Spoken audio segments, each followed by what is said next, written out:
Hello, so it's my pleasure to introduce Dr. Erik Hett. Dr. Erik Hett received his PhD from Harvard University in the lab of Dr. Eric Rubin, studying protein-protein interactions important for regulating cell division in mycobacteria.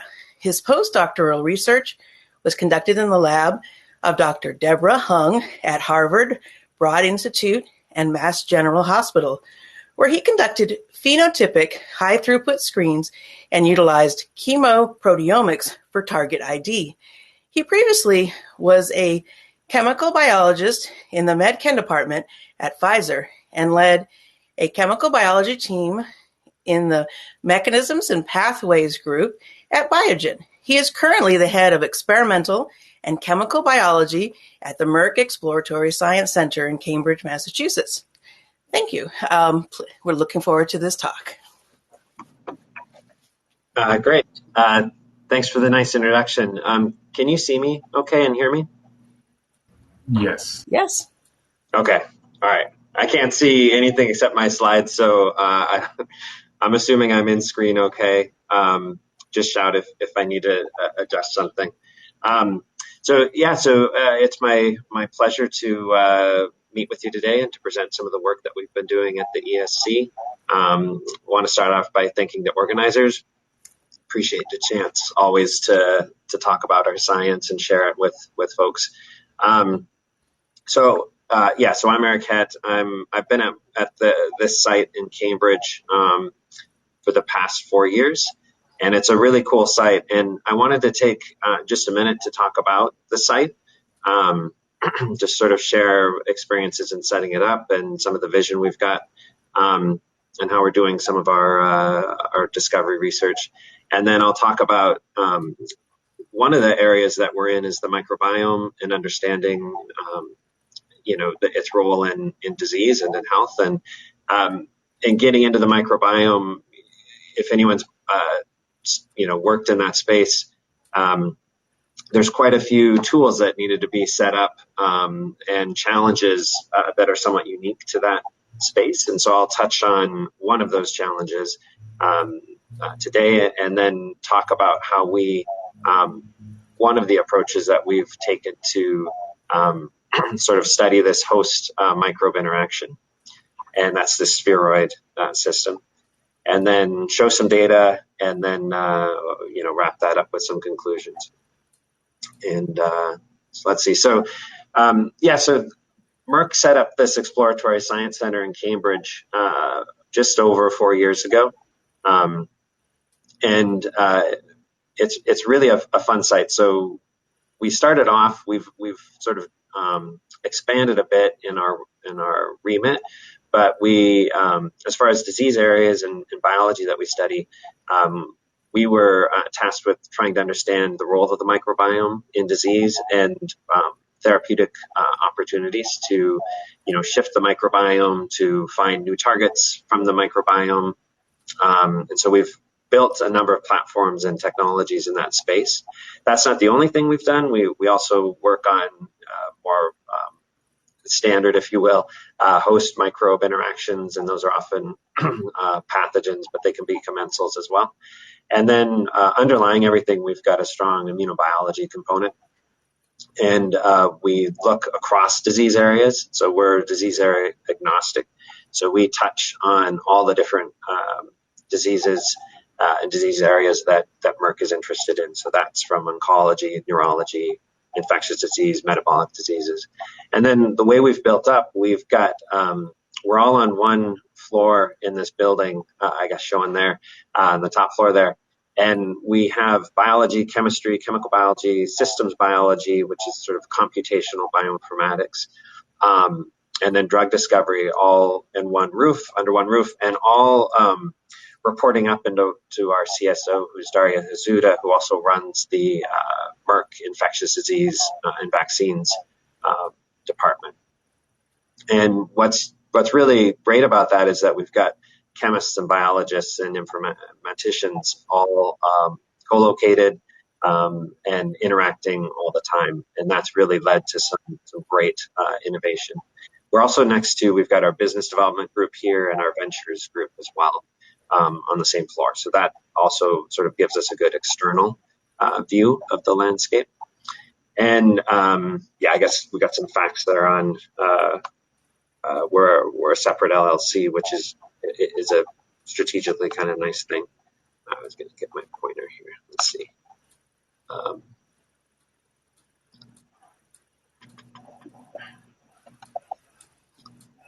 And we're about 50 people, FTEs, but then I was just going to point out, we've got probably another 25 folks that are postdocs, co-ops, interns, and contractors, and it really brings a great energy to the site. So the way we've sort of think about this, there's lots of ways we can talk about what we've built, but one way is to sort of put it in this diagram here, where we've built a number of technologies and capabilities, and I'll really be talking about that today, one of those.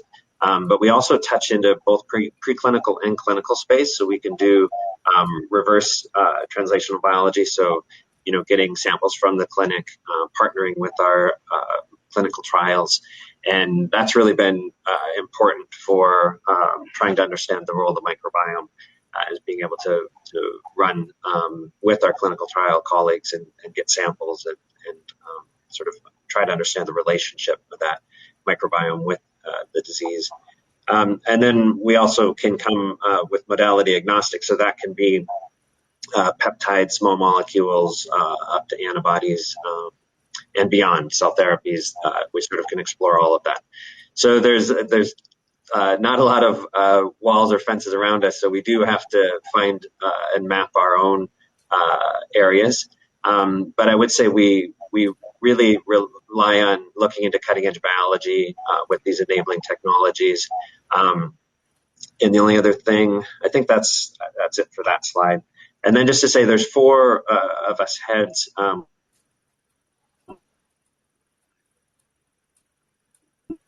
With these different groups, as well as the biology groups, investigational biology and experimental biology. I lead the experimental biology group that's got also chemical biology within that. And then there's a molecular discovery sort of chemistry group, but non-traditional chemistry, which I was getting at with the fact that we're modality agnostic. So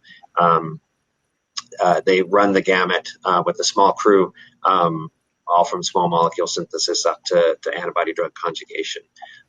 And we work, even though we're a separate site, we really work closely with all the different disease areas at Merck, so we can get a lot done in this way. So there's a lot of text here, and I apologize for that, but I tried to make these slides things that you could sit and read, and if you lose sort of where I'm at, you can catch up by looking at what I put here. Most of all of what I'm going to talk about, I guess, with the rest of the presentation, we published last year. So I just put the reference there with the link as well. If you haven't had a chance to look at that, that's got all of the details. And so this is a small portion of what we do, but I thought it's a good example that's fairly representative of some of the approaches we take.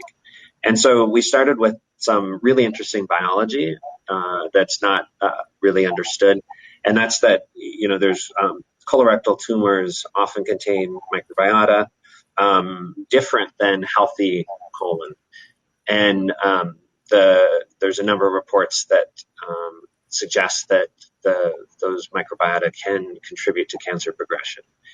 And Fusobacterium nucleatum, and I'm just going to probably refer to that as Fuso going forward. But that bacterium is the most commonly observed species in the colorectal tumor microenvironment, and it reportedly influences disease. And there's a number of mechanisms out there that have been reported, and I think it's still a very open space to try to understand, is it causative or is it correlative? And if causative, of sort of progression or that, what are the mechanisms? And if we could understand those, then we could go at targeting that. And that doesn't have to mean that we're targeting the bacterium. That can just mean that we we study that in order to understand the pathways, and then we potentially would be targeting a host factor. But this is a way to get into that biology. And so a detailed understanding of the role of fuso in cancer progression is limited. And part of that is due to the fact that it's challenging to grow these host and microbe cells together. So the fuso is an anaerobe, so it's sensitive to oxygen. And then, of course, the mammalian cells require oxygen. And so this was an early challenge that we saw when we started to get into this space, and it won't be unique to or new to those who have been in the microbiome space, but just figuring out, we can grow these things separately, obviously, and you can put them in anaerobic chambers and grow anaerobes. The challenge is, how do we grow these together in a physiological setting so that we can study their interactions? And that's been lacking. And there's a number of good efforts that have been developed and published and continue to push in that space. But that was a space that we thought we could contribute to. And so we we've got a number of approaches in this space, but this is a sort of a very simple approach where we wanted to try these 3D tumor spheroid models and see if you could get anaerobic bacteria to grow in those. Would those 3D structures create enough of an anaerobic environment that you could get bacteria to grow in? And that's the question. That's what we were wondering. That was our hypothesis, that perhaps you could. And in fact, you can. And so I'll talk about that a bit. And then, we studied that interaction looking at, kinetics of growth, some of the cell morphology, and then also did some expression and metabolic analyses. And so So fuso bacteria is found in CRCs, and it may contribute to tumor progression. Right? That's still, and I'm not going to be able to conclusively say if that's true today. And I'm not the expert on this. Others are for sure. But we set this up as a model that we thought we could use to study, and that we would share with the community, and others would use this to study, and not just fuso, but other anaerobes that of interest.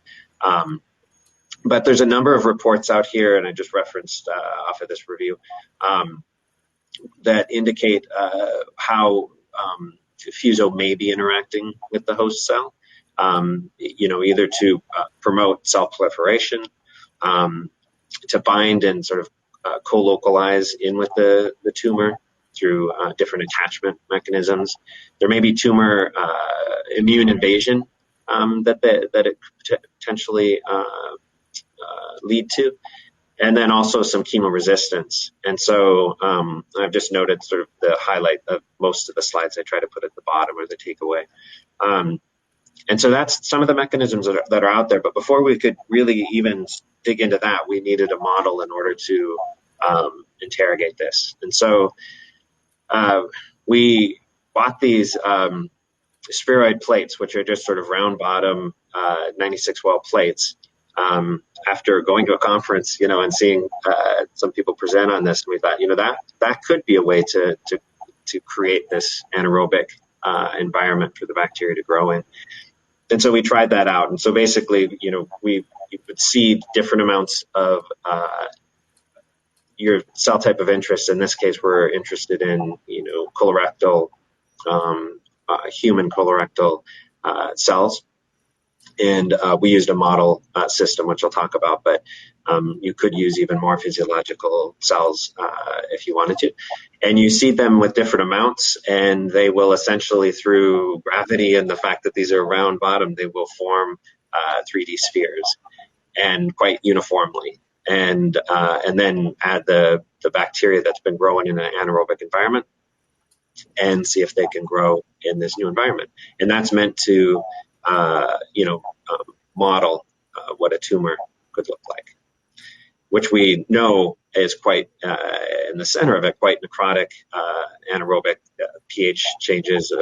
That's when we talk about the tumor microenvironment. It can be quite different than your typical environment. Okay, and let's see the next slide here. So we wanted to just essentially get a footing here and see if we could do this. So this is a stripped down bit of data here just to show you an example of the type of work we did. So we would seed the spheroids and then wait essentially 2 days and then add the bacteria to it. And then in this case, we wait another 1 or 2 days and recover bacteria and plate those and grow those in anaerobic chambers to see how many were we able to get bacteria to just culture there. What do they survive in this setting?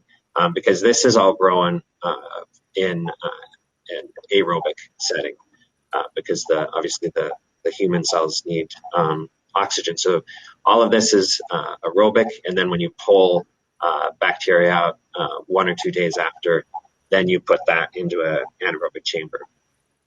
And just to point out, these are HT29 cells, so it is a cell line, but it is from colorectal cancer. And I think that's it. There's some notes down here if you want to glance at those. And then we've got 2 different strains here, and it will kind of they're 2 of the common strains that are used to study this, but there's many more, and we'll touch on that on the last slide at the end here on some clinical isolates. And then this is the amount of cells we put into that spheroid, the round bottom plate. So either done 5,000 or 40,000 cells, and we did many more variations of that, but this is just to illustrate it. And then the images here, this is just a simple picture image of you can see the well, and then the little bit in the center that the arrow points to, that's the actual spheroid that's growing. You can see there's different sizes, as you'd expect. And then this we're using to indicate whether the cells, we could recover bacteria or not, and whether they reached a threshold where we could confidently say that, that we had viable bacteria. And so we just gave that a binary yes or no in this setting. And so you can see that, if we didn't have tumor cells there, occasionally you'd get a little bit at 24 by 48, those cells would be dead. The bacteria would be not viable. And then really we found that between 20 and 40,000 formed spheres that could really keep the bacteria viable, out a couple days. And so we went with these 20 to 40,000 seedings that's how much you put into the well, at day 1.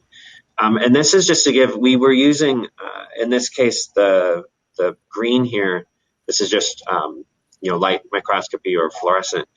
The green is we had a GFP expressing HT29 cells. So we wanted to look, our initial hypothesis based on the literature was that we would see potentially, if we could get these to grow, that we would see expansion of the tumor cells. And so you would think you would get, a larger green area. And initially we thought maybe that's what we were seeing when we were putting in a plate reader. But when we just did some simple microscopy, we saw that really the tumor cells do not seem to be growing, at least in the time frame that we're looking at here. This is at seeding. This is at the time point where we add bacteria, I should say, and then 1 or 2 days later. These are the 2 different fuso strains. And then as controls, we either add vehicle, is just some media, or the 2 strains that have been heat killed, because we know that there can be, one of the mechanisms could be through just cell wall engagement with the host cell and not require an active, viable bacteria. So we carry that. HK is heat killed, and we carry those controls throughout all of these experiments. And then we used this IncuSite system in order to sort of take images throughout the time that we were interested. Oh, and so what you can see, when we looked at this, you think, oh, maybe these things are really expanding. That would be cool for sure. But then when we looked at the GFP, that didn't look to be increasing. But you can see this sort of zone around here, which is shown in here, the sort of increased mass. And what we think is that that's really the expansion of the bacteria into that space and sort of causing it to look like that. Some of the morphology that we see is not, it's such at a high level that it's a little hard to know exactly what to make of the morphology, but we'll get more molecular, which is really where our interests lie. So I'll show you that. So here we wanted to see, does fuso actually grow in this setting? And so not just is it viable like we were able to see in the slides before, but does it grow? So we used 16S, qPCR to 16S DNA, and for that specific to the fuso strain we put in. And so day 0 or time 0 is when we've already had the spheroid growing, and then we add the bacteria, and then you basically have a bunch of these in parallel and pull off samples and then harvest and do qPCR. And I tried to just include the details on the side here so people can look at that, and hopefully that will answer some questions. Again, these are the 2 different strains, and you can see when you initially put it in, you do get some loss, and that's, I think, to be expected. They are now hitting oxygen. Not everything goes, straight into an anaerobic setting. And so you do seem to get some initial dying of the bacteria, and then they find their niche and they start to replicate.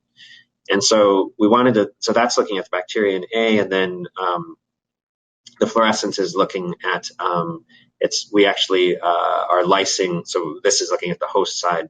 We're lysing the cells at these different times, again, sort of correlating one-to-one with, not always one-to-one, I guess, but, correlating this data up here with this data, and looking to see, are the host cells viable?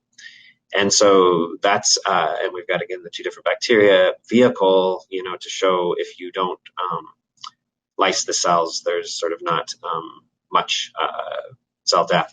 And then this is adding lysis solution, so you can see how at any time how much signal would have you gotten, if you were lysing the cells completely. And then you can see over time, as it seems to really correlate, as the bacteria start to proliferate, you start to get cell lysis. And the fluorescence is measured using this dye exclusion assay. So it's the ability of a dye that normally can't get in. Once cells start to die, then the dye can get in and give signal. So there really seems to be a response of bacteria growing with causing some cytotoxicity. And so we wanted to get better images, than those original ones I was showing you. And so we did some confocal here. Again, now in this case, I'm just showing one of the strains and comparing it with its heat-killed counterpart or vehicle. And then staining for fuso on the top, then a nuclear stain for the host cells here, as well as tubulin, so you can get a sense of the sort of some of the structure of the cell, and then merging those. And then these are blowouts of a couple of those. And the thing you can see the stain is specific to the bacteria being there. And what we noticed, if we were interested in comparing, live bacteria to heat killed. And in the live bacteria, we noticed what we would characterize as biofilm-like.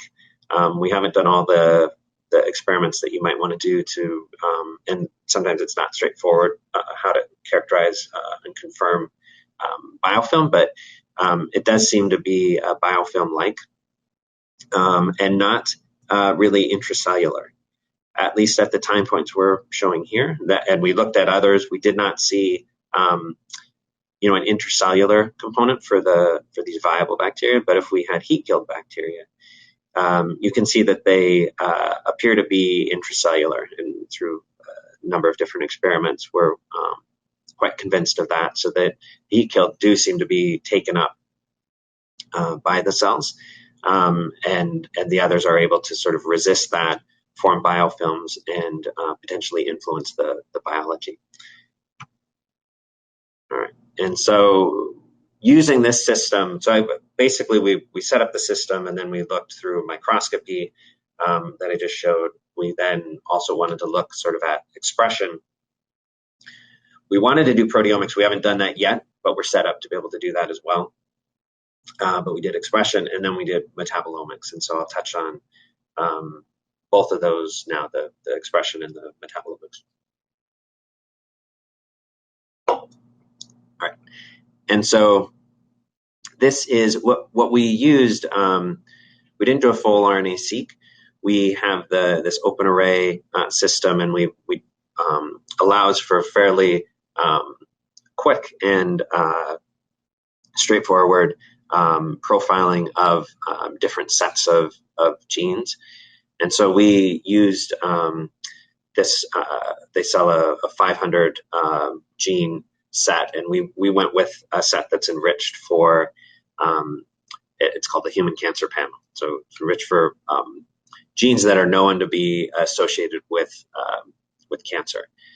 And so I just have that as a caveat. So we're not looking at all of the genes, we're looking at these 500.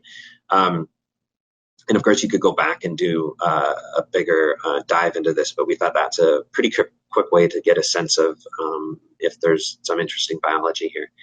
And so this is, we did this in triplicate, and you can see that through hierarchical clustering, that these are all the viable strains, the 2 different strains, those all cluster, and then the heat-killed really cluster with the vehicle.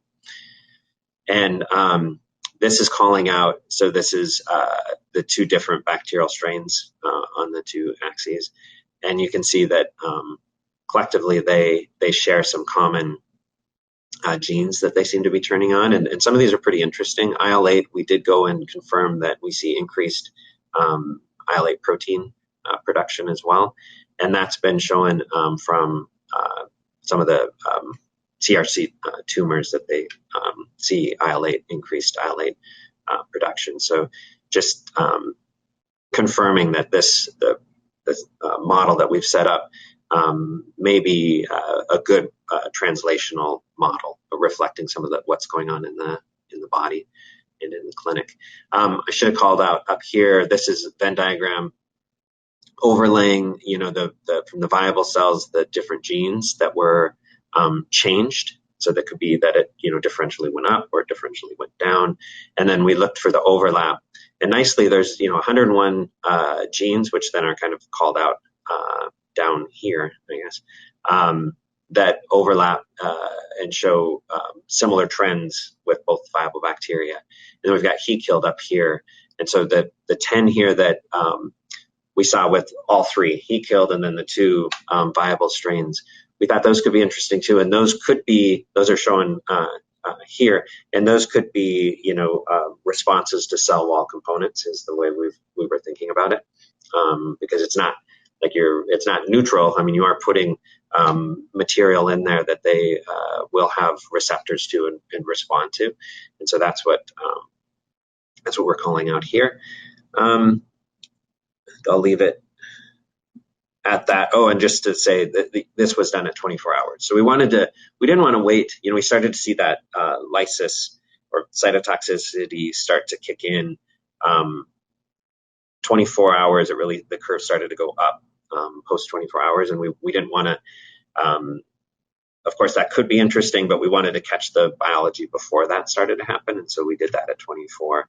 Then we also did metabolomics, and we've set up a really powerful metabolomics group here at the ESC. We can do both targeted and untargeted metabolomics. And so and this is sort of a combination of both the spheroid, the host cancer cells, as well as the bacteria. So we're not separating these out. I just want to call that out. This is sort of everything that's in the cell pellet. At this time, you could go and do a deeper dive and try to figure out are these coming from host or from bacteria. But for an initial analysis, this is what we did. We did different time points, so we really could try to get a look at some of the kinetics of this. And again, we've got heat killed and comparing with the viable bacteria. And this is calling out some of those key metabolites that we saw differentially change, either up or down.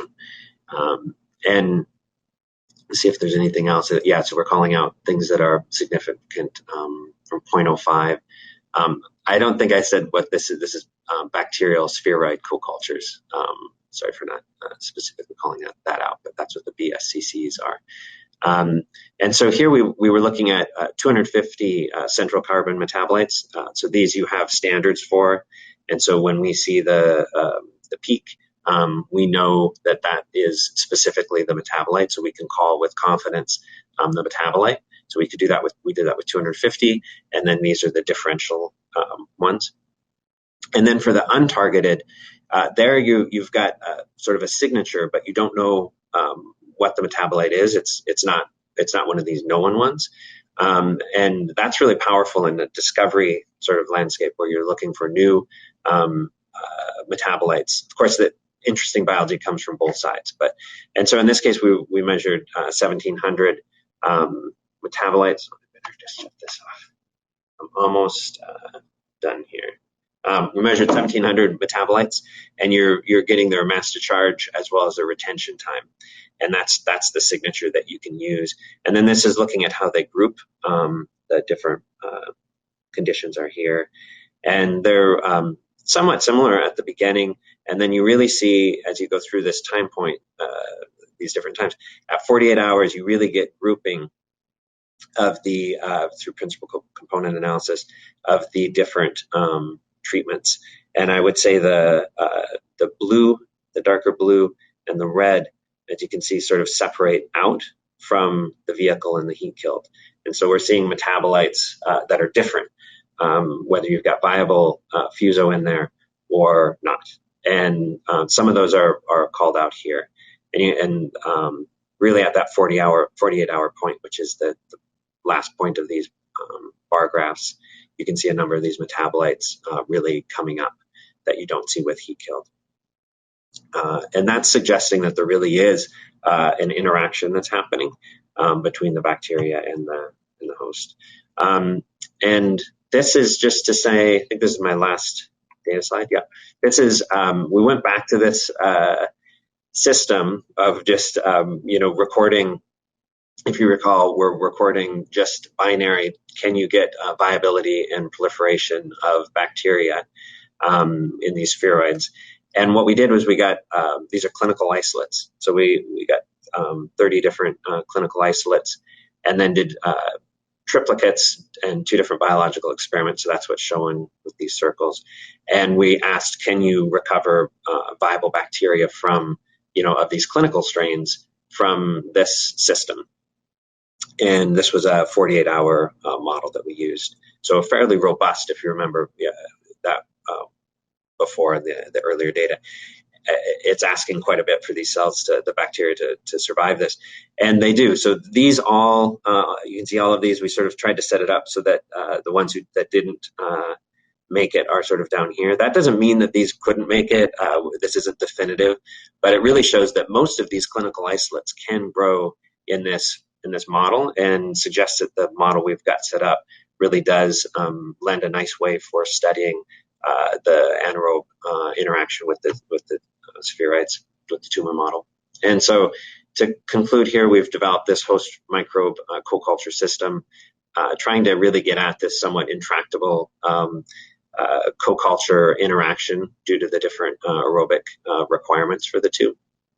And we saw that the viable fuso seems to live or create and live in these biofilm-like aggregates. And that's been shown, biofilms have been shown in CRC patient tumors as well. They do see these biofilms. And so we think that's likely getting represented in our setting as well.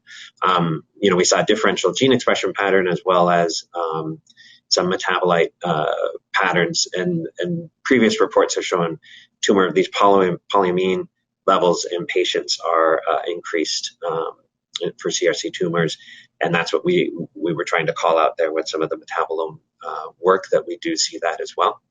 And then we could show that these clinical strains can also grow in there. So we think this is really a great way to enable mechanistic investigation. And there's been this gap from, there really hasn't been a good in vitro assay to study some of this. And so this is an assay that even you could envision doing screens with, because it's quite reproducible. So you could try to, do a small molecule or other modality screen. And then just to close, I just want to thank, this was all done at the ESC, and Steve, Casper, and Carolina were the two drivers of this. Steve came up with the concept, and then the two of them were first authors on the paper. They really drove the biology of it. Tom and Teo drove the metabolomics component of that, and then Linda really helped out with some of the study design, and then Daria is our CSO, and so wanted to make sure and thank her. I'll just point out I do have some references at the back here if anyone's interested, and I'll stop there. Thank you. Thank you so much, Dr. Erik, for your great presentation. I was just wondering if anyone has any questions, you can use the Q&A box or the discuss box to the right. So you can drop any comments, questions that you might have for Dr. Erik. So I'll just give everyone a moment here.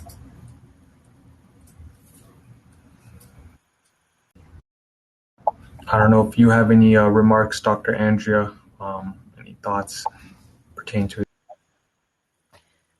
I thought this was a really brilliant model, and it's very exciting what it's going to be able to enable the field to bring these studies forward. Especially the high throughput capacity seems very intriguing. So looking forward to seeing this being used more in the future.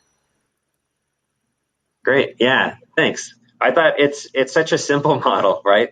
And it started with a really simple idea, and we were excited to see that it actually works. So it's something that any lab can do this, right? I think that's one of the simple yet elegant, right? And it really overcame what seemed to be sort of that barrier of the anaerobic and the aerobic requirement that have both those environments. So I think that's really elegant. Thanks. Yeah. And I saw a little note up there. I 3D biology is new to me since being at the site, and this is something I don't think any of us had done this, other than we've got some 3D organoids that we've also been doing, which are, a different talk and more complex, certainly. But I think I'm a believer in 3D biology, as I've sort of seen what this does. I think we should be doing more of it. And the thing I like about the spheroids is it's such a enabling thing. I mean, every lab can do it. You just are buying some of these simple plates. Really, they're just low adherent plates with a round bottom instead of a flat one. So I think it's worth other labs really exploring this. I know a lot of labs are. So I'd say yes, we should be doing more of this. And I think whether it recapitulates, it's certainly not going to recapitulate all biology. But I think we tried to show that it does look like it's got some pretty good predictive, translatable, markers that we saw both from gene expression and that biofilm formation, as well as some of the metabolites. We think that those are seen in the clinic as well. So I think it does recapitulate it better than you would normally get, right? And we couldn't even do this. Otherwise, you'd just be adding dead bacteria, essentially, or bacteria that are soon to die if you did this in a non-3D setting. Yeah, the pseudo biofilm stuff was really cool. I think that says that you are on to something with this model. Yeah, great. Thank you. And there's just one question that came just from Sharon from Silicon Therapeutics. She's asking, do you expect cell genotype to impact the bacteria's? It could. We're at such early stages here. So just how the bacteria and the host are interacting, we tend to, that usually is I come from host pathogen background, as most, I think, microbiome people probably did, or their predecessors did. And there we know that we are always looking for sort of a battle between, the host and the pathogen. And I think that crosstalk, we've had bacteria with this from the beginning, right? And that crosstalk has got to be there. And so I think there would be situations where genotype or the type of cell that you're growing from the host side would be able to affect the bacteria, either allowing it to proliferate or not. Yeah. Wonderful. Perfect. Thank you so much, Dr. Erik, for your presentation. We will be going to the next talk by Dr. Kelly at CDD. So I think, Dr. Andrea, we will have to shift gears and head over there. Thank you. Thanks, everyone.